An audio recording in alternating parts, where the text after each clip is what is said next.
I would like to explain who everybody is around this table. My name is Councillor Godison, and in the absence of the chairman of this committee, I will be acting chairman for this particular committee sitting today.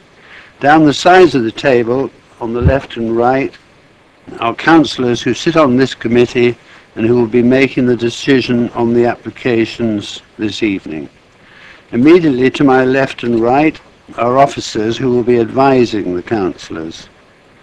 Along the back under the windows are those councillors who are not on the committee but have asked to present their views, as well as additional officers who may be called on to help councillors. In addition, I would like to explain that the Development Control Committee is a regulatory committee and not a political meeting. Thank you very much. I'll ask the officer to present the application. Thank you, Chair. This is a retrospective application for 2.5 metre high timber hoarding along the side frontage of the Harvest Home, which is a former public house, but also a building of local interest immediately adjacent but outside the conservation area in Winchester Road, Whitchurch. Members have had the benefit of a site viewing. You'll note from the officer's report that it balances the need to provide security whilst the future of the site is to be determined against the short-term impact on neighbouring amenity and the character of the area. If we draw your attention to the update sheet, you'll see this confirmation from one of the residents who wrote in initially on the application, which was recorded as an objection. They've actually clarified that that was not intended as such, but one of comment and observation. Following members' site viewing, the applicant's agent was contacted to ascertain whether they would be willing to relocate the fence further back in line with some of the comments that were made at the panel. They have indicated that it would be possible to move the fence back in line with the front elevation of number 58, but they would not be able to move it back any further, as it's necessary to keep a gap around the building to allow them to move around and work on the building. If they did do this, this would create an area to the front of hard standing, which may encourage vehicles to park on here, which in officer's view could cause potential conflict with the bus stop, which I'm sure you noticed at your site viewing, and potential highway safety issues. So the officer's view is that the recommendation should remain as per the main agenda, and that is one of temporary permission for 12 months. Thank you very much. Councillor Watts, would you like to? You have 4 minutes. Thank you very much. Well, thank you, Chairman. Thank you and the panel for visiting the site to see the impact that this hoarding has on neighbours and on the setting of the conservation area. Well, this is a new one on me because the update report says the applicant's willing to do exactly what I had in mind when I wrote the reasons for bringing it to this committee, and the officers are opposing that. So anything I might have prepared before I came here has sort of really got to go out of the window. I'm here speaking in support of what the applicant has offered to do, which is to move the hoarding back to be level with the frontage of 38 and I hope 34 as well. The officers are of the view that if relocated there would be no significant benefit to either the character of the area nor the neighbouring amenity. Well, the character of the area, reference specifically to the setting of the conservation area, which ends when the boundary ducks behind the Harvest Home, is quite significant, because looking down Winchester Street from the heart of the conservation area and the bridge by the silk mill, currently you see front gardens so far along, then you see an ugly hoarding sticking out, and you don't see the front gardens that you used to be able to see all the way down to the rear. Realigning the hoarding as is now offered would mean that although the front of the hoarding would clearly be visible because there's a slight bend in the road, there wouldn't be an obstruction to the view from the conservation area. As far as the neighbouring amenities is concerned, this 8-foot fence is on the southern boundary of the front garden of number 34. Now, in connection with another application, I've been learning recently about assessment of sunlight and daylight and 45-degree tests and 25-degree tests, and I see nothing in this report about that as applied to number 34, but I ask you to consider if you had an 8-foot fence along the southern boundary of your front garden, whether it would have with a small terraced house, have an impact on your garden or your front windows. So taking it back would definitely improve the amenity of number 34. If you come to number 38, I read the original report, and incidentally the residents of number 38 are lovely people and they don't want to be seen as objectors, but what the report says is concern has been raised by the occupier of number 58 regarding loss of light due to the window at ground floor level in the side of that property due to the close proximity of the fence. Now, as we saw when the panel arrived, that this fence is really straight outside their side window, and they've got permission from the owner to hang baskets of flowers there, and it doesn't look too bad. I thought on the day that we could probably take it back further than that, but that's going to continue to be the case. But the report says, whilst it is acknowledged there will be some loss of light and outlook from this window, which appears to be a secondary source of light to this room, the primary source coming from a larger opening in the front elevation of the property. Well, of course, the front elevation of the property opens onto a front garden that has an 8-foot fence along its northern side. And the whole point about this is unnecessary. And now the applicant has said that he can move it back, not as far as perhaps we might have liked when we were there as a viewing panel, but as far as I was originally hoping for. Today's update reason against that was that it would create an area of hard standing. That's certainly true. Can I ask you to sum up in one short sentence, please, Councillor? Well, the reasons against are speculative. May encourage the parking of vehicles, which itself could cause conflict with the bus stop. There's other ways of stopping vehicles parking on hard standing. People are already parking there, and there's no longer an entrance. So please look after the interests of the residents of the conservation area and accept the offer. But if we grant it on that condition, that they'll move the hoarding back. Thank you. Does any committee members wish to ask any questions of Councillor Watts? Councillor Tilbury. Yes, I mean, I haven't looked at it. I can't see there's any good reason for it to be there in the first place. Wouldn't it be better if they just took... Would you rather they took it away altogether? Or are you happy to have a hoarding there in some form there? I mean, they obviously want it for protection, etc., but that's not usually the case unless you're demolishing a building, which they're not at the moment. Well, there is a prior notification going through for demolition, and I can understand. I believe this was actually put up as a statement on the day it was bought to say this is ours. But I'm not against there being a hoarding there. Something is going to happen on that site. What there could very easily be, as the applicant has indicated, is a hoarding that's less harmful to the setting of the conservation area and the immunity of the neighbours. Councillor Traynor. Thank you, Chair. The reason I wish to speak is why question to the... Sorry. Why was the hoarding put up in the first place? Was it for security reasons, or was it for the look of the site, purely for the looking of the site? Well, I think it was put up as a statement of ownership, but it said in the report that security is one of the reasons, but as Councillor Traynor saw when we were there, it doesn't continue far enough around the side to be secure, because if you walk a little way down the side of number 58, then someone with long legs like me can step over a wall on the side. I'm hoping that moving it back will mean that the side bits move back as well. And of course, if the building is going to be demolished, and I rather fear that that is what's going to happen, then it does need a hoarding to prevent bricks and rubble spilling out into the community. So I'm not here opposing there being a hoarding. I'm here opposing there being such an antisocial hoarding. Councillor Keating. For Councillor Watts.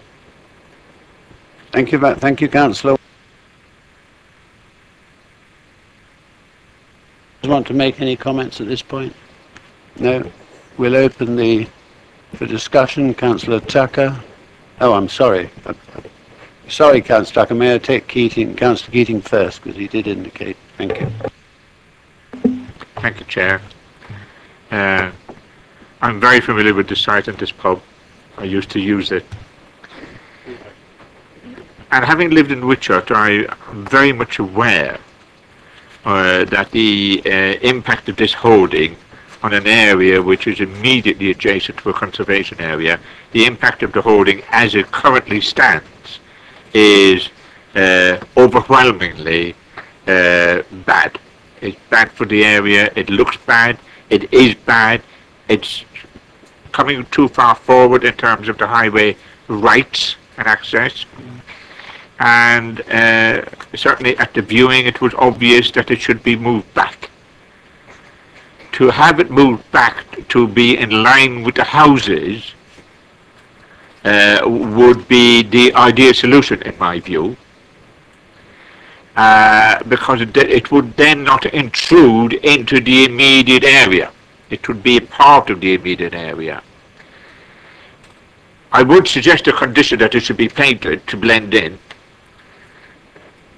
but the fact that it would, moving it back would create a potential for parking there, I don't think is a good reason to refuse the offer to move it back to be in line with the houses, because that means the people immediate on either side will no longer be detrimentally impacted, and the people of the town would not have an eyesore in their face. For those reasons, I would support accepting the latest offer to move it back. Thank you. Councillor Tucker. I'd just like to say I'd support that and second it, Mr. Chairman. And with regard to parking, the cars are already parking and taking up practically the whole of the footpath at the moment, which is really messing up the bus stop. We noticed it when we were there, so I don't think that should come into it. Councillor Miller. Thank you, Chairman. I've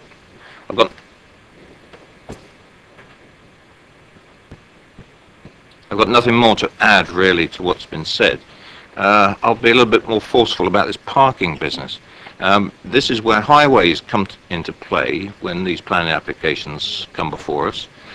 Surely there is some way of having, and I've had them in Chinham, temporary restricted orders raised by highways to put a double yellow line along there, and also, as we saw on the viewing, a marked area for the bus stop. The local people have said it's ridiculous having cars parked there and having a bus stop in the middle of the road. And frequently we saw that there is no two-way traffic anymore in that particular section of the road. That's for highways to address, and there should be a bit of common sense applied to it. I fully support the move of the hoarding back. And just for the record, to anybody who's listening about this hoarding's been there for 4 months. This 12-month permission that we're going to have is going to have that hoarding there for 16 months. So that's not really clear in some of the documentation, and I had to ask the officer who was escorting us on the visit exactly what the 12-month period was. Yes, you can work it out from the end date in the application, but none of us knew what the start date was. But it's a 16-month duration for that hoarding. So the pressure on those local residents is a lot worse than I think that most people say, well, it's only for another 12 months, only for 12 months. They've already had it for, what, nearly a third of that time already. I fully support the recommendations and the comments from Councillor Keating. I think officers would like to make a comment at this point. With respect to having temporary double yellow lines or similar across the site frontage, that would obviously be subject to a traffic regulation order, which would require public advertisement, etc. So there's no guarantee that that would come forward, so it'd be unreasonable for us to apply that as a condition onto the developer. Whether there could be a compromise with the setback hoarding that they would provide measures adjacent to the back of the highway which would prevent parking on that forecourt, that might be something that could be considered.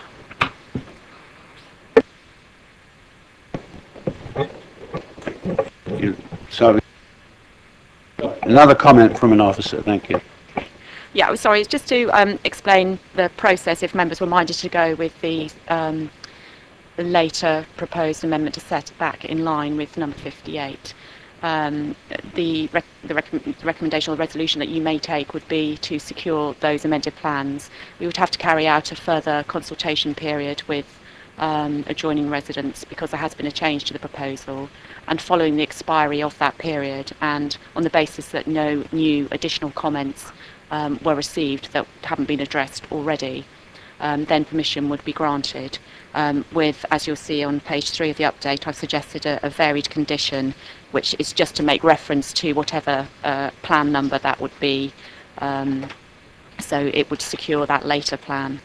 There's also the reference to painting the hoarding.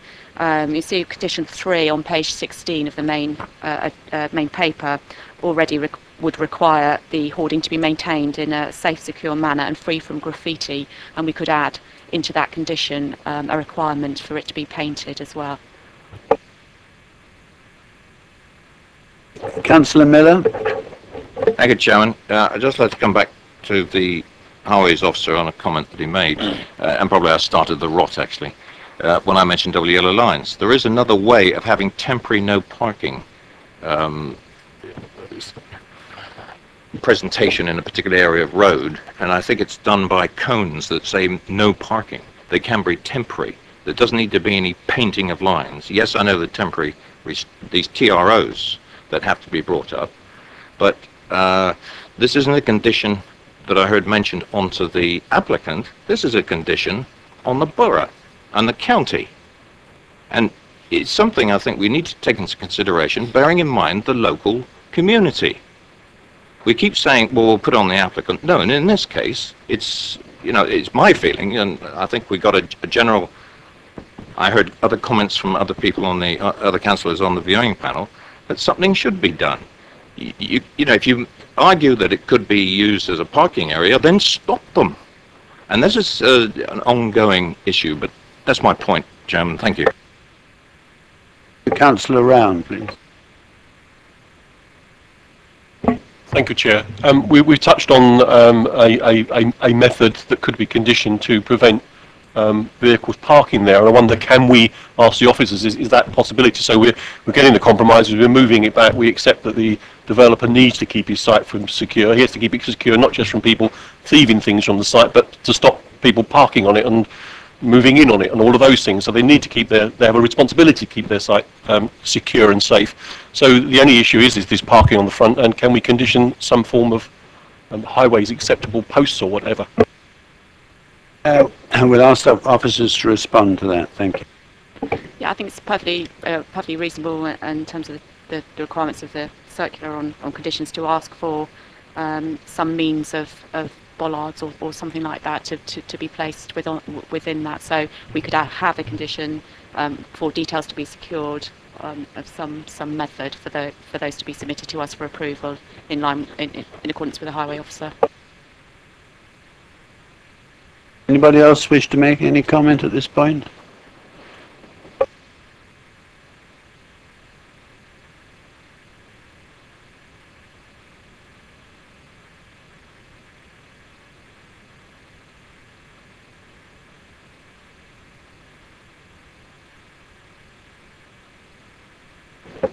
Right, I believe I have a proposal and a seconder to approving this application subject to it being amended to the satisfaction of officers. In line with the offer made. Yeah, in line with the latest offer. So can I have a show of hands of those who wish to support that?